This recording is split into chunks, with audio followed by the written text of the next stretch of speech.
अस्सलाम वालेकुम। दो तीन बड़ी अच्छी खबरें हैं जो कि इमरान खान के लिए, पीटीआई के लिए, मुल्क की सियासत के लिए, पाकिस्तान के अवाम के लिए, उनके दिल की खबरें हैं, वो आपके साथ शेयर करनी है। और दूसरे नंबर पर इंटरनेशनल तराजर में एक और भूंचाल आया हुआ है। एक सिलसिला है जो कि थमने का नाम नहीं ले रहा था। एक और हलाकत हुई है अफगानिस्तान में, उसके मुताल्लिक आपको बताना है और ये बताना है कि ये सारा कुछ क्यों हो रहा है। तीसरी कंसेक्टिव हलाकत है अफगानिस्तान में और इन हलाकतों का मकसद क्या है। सबसे पहले अच्छी खबरें आपके साथ शेयर करते हैं। नंबर एक ये है कि इस वक्त इम्पोर्टेड ये जो गवर्नमेंट है इसको बड़ी एक शिकस्त हुई है एक और महाज पर। इन्होंने जो इमरान खान ने जो इलेक्शन लड़ने का ऐलान किया हुआ था कि 9 हल्कों से वो इलेक्शन लड़ेंगे, इसके खिलाफ उन्होंने अदालत में एक पिटीशन दायर कर दी, दरख्वास्त दे दी कि इमरान खान जो है ये गैर कानूनी काम है तो ये नहीं कर सकते। अदालत ने इमरान खान को रिलीफ दे दिया। अदालत ने कहा कि इमरान खान बिल्कुल लड़ सकते हैं और उसके हवाले से है कि अभी तक इमरान खान के कागजात नामजदगी जो है वही जमा नहीं हुए, तो आपने किस बेस पर आपने ये दरख्वास्त दी है। तो यहाँ से अदालत की तरफ से इमरान खान को एक बड़ा रिलीफ मिल गया। फिर इन्होंने एक और जो बयानिया इस वक्त चल रहा है और वो बड़ा खौफनाक बयानिया है, उसके हवाले से भी इनको शिकस्त हुई है और उसमें मजीद आइंदा कुछ आने वाले दिनों में मजीद बेहतरी जो है वो देखने को मिलेगी। अम्माद यूसुफ जो कि ARY के न्यूज़ डायरेक्टर हैं, जिनको रात को बड़े जिसे कहते हैं कि बड़े मतलब ऐसा तो शायद किसी ऐसे मुल्क में भी नहीं होता जहाँ पर मुकम्मल तौर पर फ़ौज का राज है और जहाँ पर जो किसी और मुल्क की फ़ौज ने हमला किया हो वहाँ पर भी ऐसे नहीं होता। अम्माद यूसुफ को उनके घर से अगवा किया गया या गिरफ्तार किया गया, मतलब बगैर वारंट अगर आप उनके घर में घुस जाते हैं, वहाँ पर बीवी बच्चों के सामने आप उसे मतलब उनको उठा लेते हैं तो उसको अगवा कहें या अरेस्ट कहें, जो भी आपने कहना है कह लें। लेकिन ये है कि अम्माद यूसुफ जो हैं उनको अच्छी खबर ये है कि अम्माद यूसुफ जो है उनको अदालत ने, सिंध हाई कोर्ट ने उनको रिहाई दे दी है। उनको बेसिकली उनकी ज़मानत के लिए वहाँ पर अप्लाई किया गया था, लेकिन अदालत ने ये सारे का सारा केस ही खारिज कर दिया और कहा कि सारा कुछ गैर कानूनी, गैर आइनी है। तो अम्माद यूसुफ जो हैं वो रिहा हो चुके हैं। कुछ और बड़ी अच्छी खबरें ये हैं कि इस वक्त जो पैमरा है उसको भी सिंध हाई कोर्ट ने आर्डर दिया, उसको भी हुक्म दिया गया है कि आपने जो ARY की नशरियात गैर कानूनी तौर पर बंद की हुई हैं उसको फौरी तौर पर उनको आनिर किया जाए, उनको ख़त्म किया जाए और उनको ARY को बहाल किया जाए। लेकिन इस वक्त तक पैमरा के मुताबिक मतलब इस वक्त तक ARY जो वो उसकी नशरियात अभी तक बहाल नहीं हो सकी। अब इसे तौहीन अदालत भी कह सकते हैं, आप इसे कुछ भी कह सकते हैं, आप इसे गुंडागर्दी भी कह सकते हैं कि पैमरा जो है इस वक्त पूरी बदमाशी पर उतरा हुआ है और पैमरा जो है इस वक्त वो सारे के सारी चीज़ें जिनको वो कंट्रोल कर सकता है वो कर रहा है। और किसके इशारे पर कर रहा है, वो क्यों कर रहा है, वो इसलिए कर रहा है कि उससे मज़ीद 2 साल की तोसी मिल गई है आज इन तमाम इक़दामात के नतीजे में। जो चेयरमैन पैमरा हैं उनको तोसी मिल गई है इन सारे जो जितने भी ये इक़दामात उन्होंने किए उसके नतीजे में। अब कुछ जो ख़बरें हैं वो जो इस वक्त लंदन में मुलाकातें चल रही हैं वो भी बड़ी इंपॉर्टेंट है और वो मुलाकातें ये हैं, सारे के सारा फोकस इस चीज़ पर किया जा रहा है। ये मतलब कोशिश की जा रही है कि नवाज़ शरीफ साहब जो हैं वो पाकिस्तान तशरीफ़ ले आए, लेकिन उनको यहाँ से कोई अच्छी खबरें नहीं मिल रही। एक तो ये है कि उनके भाई जो हैं यानी शहबाज शरीफ साहब जो हैं वो कोई बहुत ज़्यादा सपोर्ट उनको नहीं कर रहे, वो सिर्फ़ और सिर्फ अपनी जो स्किन सेविंग है वो इस वक्त कर रहे हैं और जो नवाज़ शरीफ हैं उनके हवाले से कोई काम इस वक्त वो नहीं कर रहे कि नवाज़ शरीफ की वापसी का रास्ता बहाल किया जाए। इसके नतीजे में जो नवाज़ शरीफ साहब हैं उन्होंने एक बड़ा हुक्म दिया। उन्होंने कहा है कि जे नून लीग के जितने भी मेंबरान हैं वो सारे के सारे डायरेक्ट मरीम को रिपोर्ट करें, बजाय इसके कि शहबाज शरीफ को रिपोर्ट करें, वो डायरेक्ट मरीम को रिपोर्ट करें। इस वक्त आर्मी चीफ भी लंदन में है, उनके हवाले से भी है, लेकिन ये है कि उनके हवाले से जो खबरें हैं वो ये हैं कि वो वहाँ पर एक ऑफिशियल विजिट के सिलसिले में गए हैं। ये जो खबरें इस वक्त चल रही हैं कि जी उनकी मुलाकात नवाज शरीफ साहब के साथ होनी है और वहाँ पर कुछ तय पाना है, तो ये सारी खबरों में कोई हकीकत नहीं है। हमारा काम बेसिकली खबर देना है, हमारा काम ये सनसनी फैलाना हरगिज़ नहीं है। आइंदा आने वाले 2 से 3 दिन जो हैं ये बड़े इंपॉर्टेंट हैं। यहाँ पर क्या होने वाला है, बेसिकली एक डेडलॉक चल रहा है। डेडलॉक कैसे चल रहा है, जो परवेज़ इलाही साहब हैं जिनको पंजाब में वज़ीर आला हैं और वो PTI के मैंडेट से वज़ीर आला बने हैं, वो बेसिकली उनको भी ब्लैकमेल करने की कोशिश की जा रही है। मैं ऑलरेडी एक व्लॉग में बता रहा हूँ। यहाँ पर जो मामलात हैं वो बड़े उलझे हुए हैं। मोनस इलाही जो हैं उनकी जो ज़मानत उनको मिली हुई है उसको अदालत में चैलेंज कर दिया गया है और इस तरह से उनको ब्लैकमेल करने की कोशिश की जा रही है इस वक्त कि उनकी जो परवेज़ इलाही साहब हैं वो कोई बड़ा क्रैकडाउन जो है वो अपने अंडर ना होने दें। अब यहाँ पर जो सूरत हाल है वो ये है कि जो पंजाब की काबीना है वो सारी की सारी वो PTI की है, यानी उसमें एक भी मेंबर जो है वो काफ लीग का नहीं है।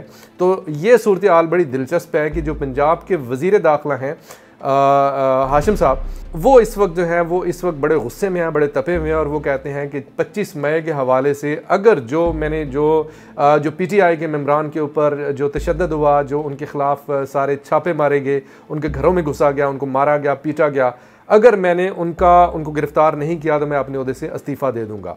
और इसका ऐलान उन्होंने बरमला किया है और उन्होंने कहा कि मैं ये सारे इक़दाम करने जा रहा हूँ। आइंदा आने वाले जो 2 से 3 दिन हैं वो बड़े इंपॉर्टेंट है। एक तो इमरान खान का जलसा भी आ रहा है। इमरान खान जलसा जो है उन्होंने बड़ी हिकमत अमली से उसको उसकी जगह तब्दील की है। बार बार इदारों को, बार बार इन तमाम लोगों को, उन तमाम करैक्टर्स को नंगा किया है जो कि इस रास्ते में रुकावटें अड़ाने की कोशिश कर रहे थे। और वो रुकावटें क्या थी? बेसिकली इमरान खान ने जब जलसे का ऐलान किया रावलपिंडी में, तो वहाँ पर यह किया गया कि तहरीक लब्बैक पाकिस्तान जो है उसको उन्होंने भी साथ में जलसे का ऐलान कर दिया। और ये एक तसादम है उसकी सूरत हाल वहाँ पर पैदा होने वाली थी। इससे बचने के लिए इमरान खान ने अपनी जलसे की जगह है उसको तब्दील कर दिया। साथ ही तहरीक लब्बैक पाकिस्तान उन्होंने भी चेंज कर दिया। इमरान खान ने कहा कि मैंने यहाँ पर पिंडी में जलसा करने नहीं है। वो अपना जलसा लेकर चले गए लाहौर में हॉकी स्टेडियम में उनका जलसा हो रहा है। वहाँ पर भी इसको पोलिटिसाइज करने की कोशिश की जा रही है कि देखें जी आस्ट्रो ट्रॉफ जो है इसको आप उखेड़ रहे हैं और ये आप बड़ा जुल्म कर रहे हैं। पंजाब में मतलब एक हॉकी जो है हमारी शान थी, हमारी आन थी, और आप खेलों के ग्राउंड जो है उनको उजाड़ रहे हैं। जबकि असल सूरत हाल ये है कि आस्ट्रो ट्रॉफ जो है ये इसलिए उखाड़ा जा रहा है कि ये पुराना आस्ट्रो ट्रॉफ था, ये एक्सपायर होने के करीब था और इसको लगाया जाएगा सरगोदा में। और सरगोदा में और यहाँ पर जो ये जो आस्ट्रो ट्रॉफ यहाँ पर पंजाब हॉकी में मतलब लाहौर में जो हॉकी स्टेडियम है वहाँ पर जो नया आस्ट्रो ट्रॉफ जो है वहाँ पर बिछाया जाएगा। ये जो वज़ीर खेल हैं तैमूर साहब उन्होंने बताया। अब एक और जो इससे ज़िम्नन खबर है, जब आपको याद है कि सरगोदा में जब जलसा था मरियम नवाज़ का, तो वहाँ पर बेशुमार दरख्त काटे गए ताकि मरियम का जो जलसा है वहाँ पर उस ग्राउंड में हो सके। और उन दरख्तों की इनको बिल्कुल कोई परवाह नहीं है। वहाँ पर इतने दरख्त काटे गए और एक बड़ा अच्छा खासा, लेकिन ये खबर चूँकि ये सारे के सारा पेड मीडिया ये सारी चीज़ें वो नहीं दिखाएगा, उसको हाईलाइट ही नहीं करेगा क्योंकि वो पेड मीडिया और उसको पैसे मिले हुए इस चीज़ के, और उसको बाकायदा से मतलब ये सारी चीज़ें ना करने के ऊपर पैसे मिलते हैं कि आपने ये चीज़ें आपने नहीं दिखानी। हालांकि ये सारी चीज़ें जो हैं ये बड़ी मतलब इम्पॉर्टेंट है, इनको साथ साथ हाईलाइट होना चाहिए, बताना चाहिए कि ये क्यों हो रहा है, ये क्यों हो रहा है और ये क्यों हो रहा है। तो इस वक्त इमरान खान जो हैं वो अपना जलसा करने जा रहे हैं जो हॉकी ग्राउंड है लाहौर में, वहाँ पर उसकी जो कैपेसिटी है, वहाँ पर जो लोगों के बैठने की गुंजाइश है वो तकरीबन 60 से 70 हज़ार करीब वहाँ पर लोग बैठ सकते हैं। इसके अलावा चूँकि ये जलसे का माहौल ऐसा होता है कि उसमें ग्राउंड को भी यूज़ होता है तो कैपेसिटी इसकी मज़ीद बढ़ जाएगी। इसलिए लाहौर का जलसा जो है ये बड़ा तारीखी होने वाला है। इमरान खान जो है उन्होंने कल आकर बड़ी ज़बरदस्त एक तकरीर की और उसमें उन्होंने तमाम किरदार, वो तमाम जो क्लिप्स हैं जो कभी कोई चला रहा है, कभी कोई अपने सोशल मीडिया से वहाँ पर उसको शेयर कर रहा है, इमरान खान ने वो तमाम जो क्लिप्स हैं वो तमाम चैनल्स पर चला दिया। उन्होंने कहा जी ये लो, और ये सारे के सारे क्लिप्स जो हैं उन्होंने सारा इस बयानिए को रगड़ कर रख दिया कि इस वक्त जो बयानिया ये बनाया जा रहा था कि ये PTI है, ये फ़ौज के ख़िलाफ़ है और ये फ़ौज के ख़िलाफ़ है, तो ये सारा कुछ बयानिया उस वक्त उन्होंने ख़त्म करके रख दिया। तो इमरान खान को इस हवाले से ये एज हासिल है कि वो एक स्ट्रोक खेलते हैं, दैट इज़ मास्टर स्ट्रोक, और उसके नतीजे में सारी की सारी चीज़ें जो हैं वो उनको ज़मीन बोस कर देते हैं।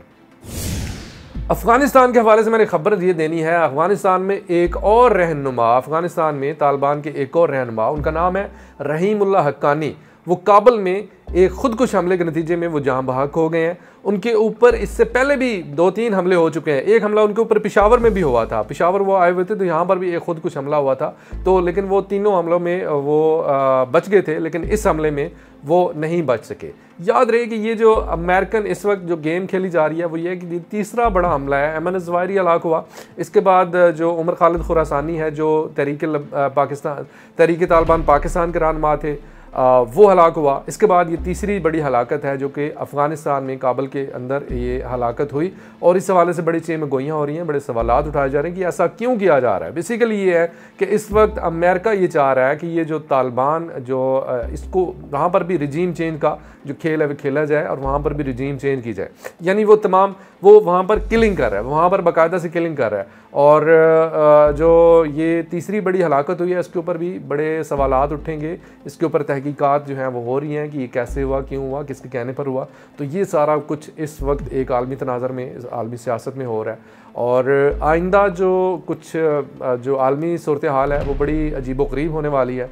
कुछ आइंदा ये सारी कुछ जो है ये बेसिकली एक तैयारी हो रही है। आइंदा कुछ दिनों में इस खित्ते के अंदर एक बहुत बड़ा भूचाल आने वाला है, बड़ा यहाँ पर चेंजिंग आपको नज़र आएंगी। तो अल्लाह माफ़ करे, अल्लाह ताला हम सबको अपनी हिफ्ज़ व अमान में रखे। ये बड़े ख़तरनाक तरफ जो है ये चीज़ें सारी जा रही हैं। इस वक्त उनके ऊपर बात करना मुनासिब नहीं है, क्योंकि अभी तक जो चीज़ें हैं वो कोशिश की जा रही है कि उनको बातचीत के ज़रिए से हल किया जाए। तो ये कुछ ताज़ा तरीन सूरत हाल, कुछ ताज़ा तरीन अपडेट थी जो कि मैंने आपके साथ शेयर की। इरफान को इजाज़त, खुदा हाफ़िज़।